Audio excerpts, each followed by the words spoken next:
I'm just going to tell you just three, to give you three quick examples.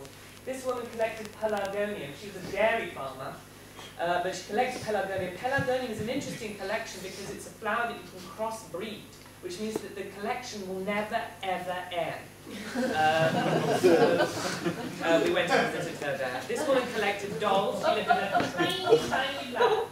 And you can't see it. Unless I had a fisheye lens, you wouldn't see it. But we could take 3 people in at a time. And twice a year, she changes the clothes from summer clothes to winter clothes. And then winter clothes to summer clothes. So we went for the changing the clothes and stuff.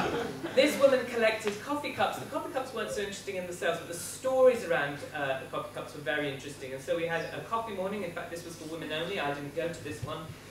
Where women would share stories, kind of generational stories, of what it meant to receive a piece of china. The other thing that we did was we created a series of catalogues of collections that would never, ever normally be catalogued. And this guy, he worked in a fish factory, but he collected frogs. He collected, for a start, ornamental frogs, which is kind of a standard collection, but he ran out of space and ran out of money. And then he started clipping out pictures of frogs and sticking them into an album. And then he was an avid reader. Every time he came across a mention of the word frog in a book, he would make a note of the book and the page number of the occurrence of the word frog. And so he had this database of the occurrences of the word frog in literature that he'd read. This is one of his jottings. We facsimiled these, and we had catalogue essays about frogs and collecting. This guy collected advertising pens. That's a standard kind of collection. This guy was a maniac collector. But he had thousands of these advertising pens, but he indexed them. Every single one. And he would index them with the name of the brand, the advertising. This was the thickest catalogue that we had. It ran to over 80 pages.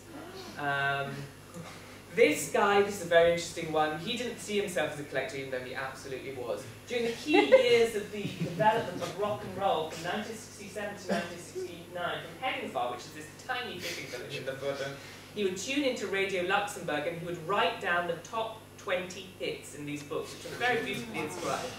So it's a kind of history of the development of rock and roll in a notebook, and we facsimiled that and also had an essay at the beginning about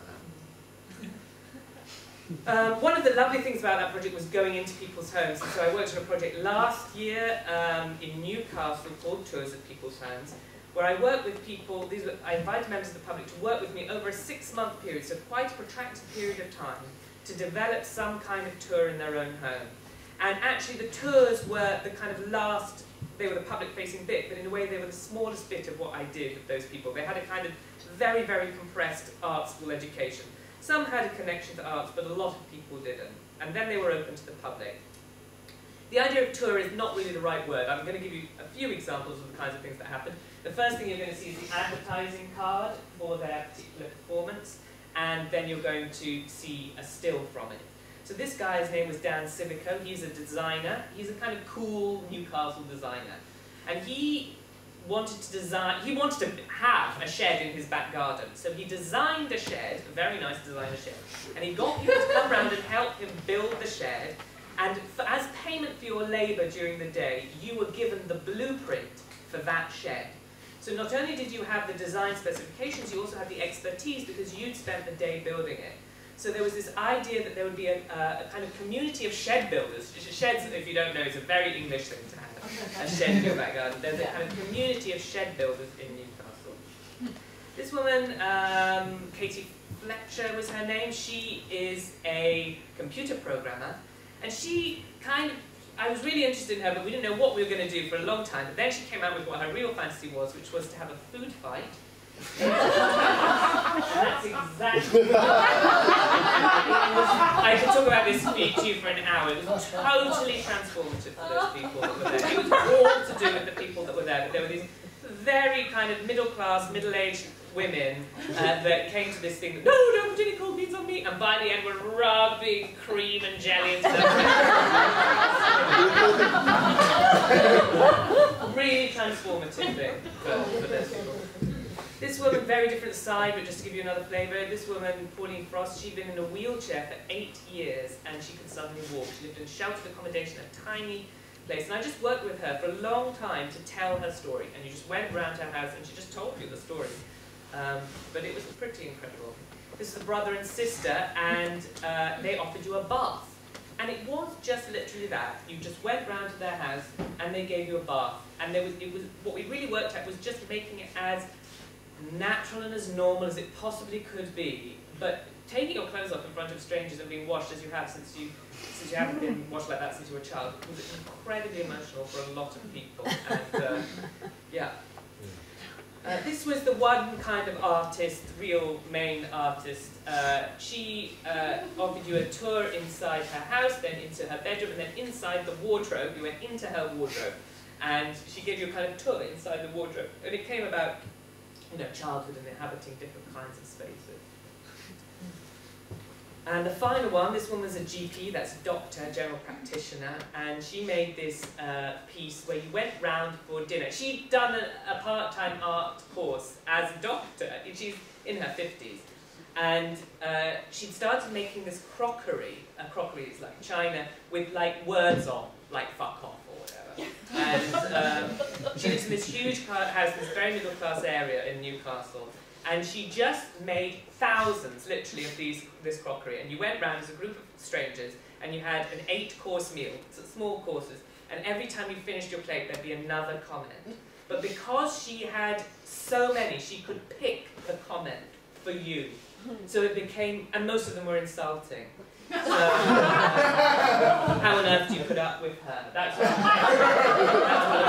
was given. And it all became a discussion about, what she was interested in was that push-pull thing between inviting somebody, feeling you wanted to be a good host, but actually just them annoying you and you wanting to.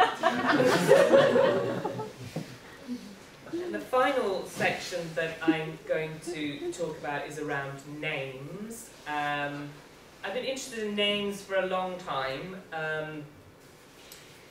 Anyway, this first project that I'm going to show is called Name in Lights. This is from 2007. I made this in Birmingham. And it was really to get some kind of critical reflection on the whole let's make a celebrity out of the person next door television culture that we live in the UK, and I guess probably here too. So Name in Lights asks people, have you ever dreamed of seeing your name in lights? Or does someone you know deserve to see their name in lights?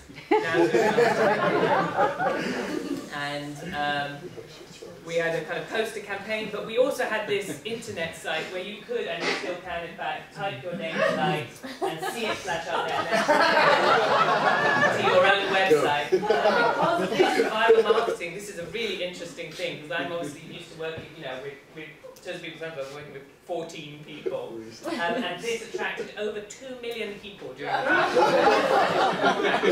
And we had hundreds of entries, and it was very interesting to see what happened with these entries. A panel of judges that included like people that make celebrities, like celebrity agents, journalists in the UK. It was chaired by an very well-respected arts journalist actually, but also people that had kind of come second in Big Brother and things like that. I had them on the panel. And I divided the shortlisted entries into worthy people of nomination, unsung heroes, funny names, and people that just wanted to be famous. And actually one of my favourite was from the funny names category, where this guy called Zach Overman had written in and said that he thought his name should be in lights because the pointiness of the angles in the V and the Z in his name would make a nice aesthetic contrast to the roundness of the O's and the C's. I thought that was a very good reason, but they went for somebody worthy.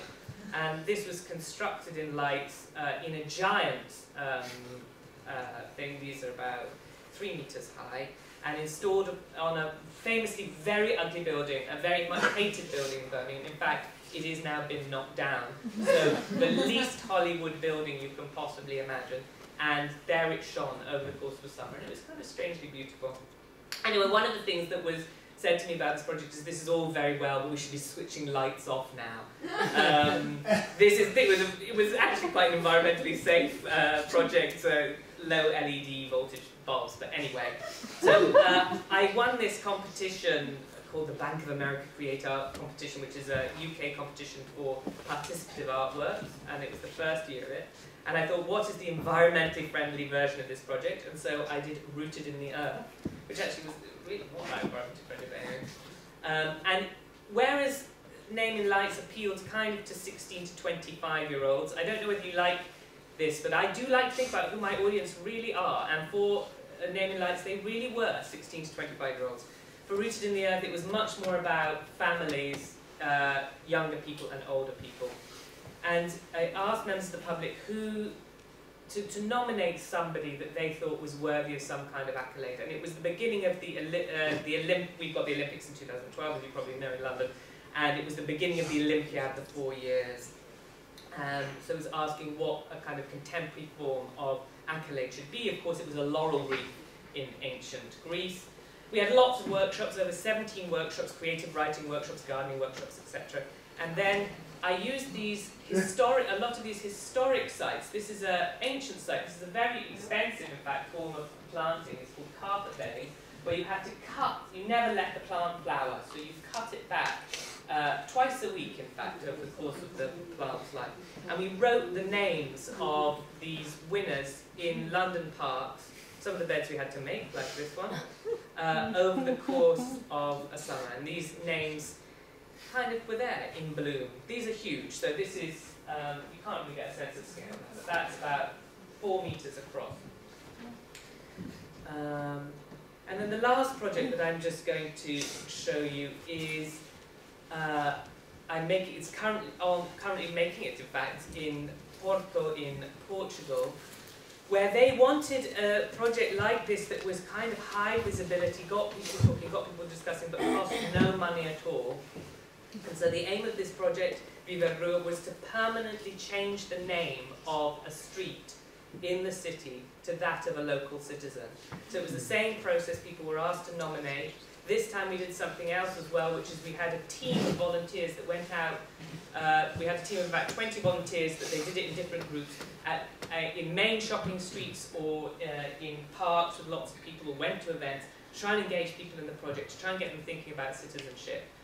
And we have selected a winner, and we are now proposing that we are doing this obviously in consultation with the municipal authority, and the idea is that eventually the name will become a street in Porto forever, and that the legacy will be the map, and that the map will permanently change. And I've kind of rushed to that because I don't know how long I've talked to her, but it's not been an hour, but that's fine. And if there are any questions, I'm very happy to answer them.